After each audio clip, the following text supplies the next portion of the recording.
रामपुर नामक एक गांव में बाबू नाम का एक मामूली सा व्यापारी रहता था।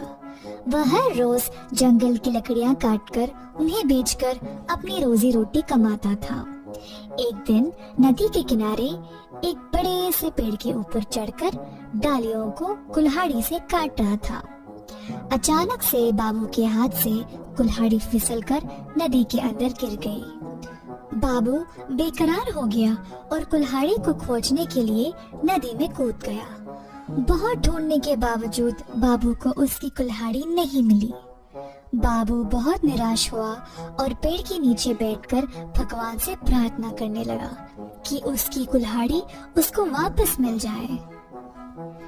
उसकी प्रार्थना सुनकर गंगा देवी बाबू के सामने पेश आई।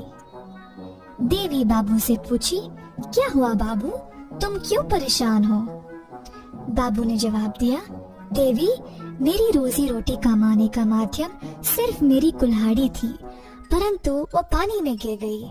मैंने बहुत खोजा लेकिन मुझे नहीं मिली। देवी बाबू की बातें सुनकर नदी के अंदर गई और सोने की कुल्हाड़ी ले आई। देवी बाबू को वही सोने की कुल्हाड़ी दिखाकर पूछी, क्या तुम्हारी कुल्हाड़ी यही है? बाबू बोला, देवी क्षमा कीजिए, पर ये मेरी कुल्हाड़ी नहीं है। देवी दोबारा नदी के अंदर गई और इस बार चांदी की कुल्हाड़ी ले आई। फिर से बाबू बोला कि नहीं, ये उसकी कुल्हाड़ी नहीं है। फिर से देवी नदी के अंदर गई और इस बार बाबू की कुल्हाड़ी ही ले आई। बाबू बहुत खुश हुआ और बोला, ओ देवी, यही है मेरी कुल्हाड़ी।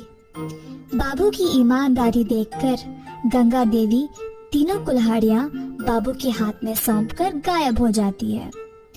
इस कहानी से हमें ये पता चलता है कि बाबू अपनी ईमानदारी से ही धनवान बना।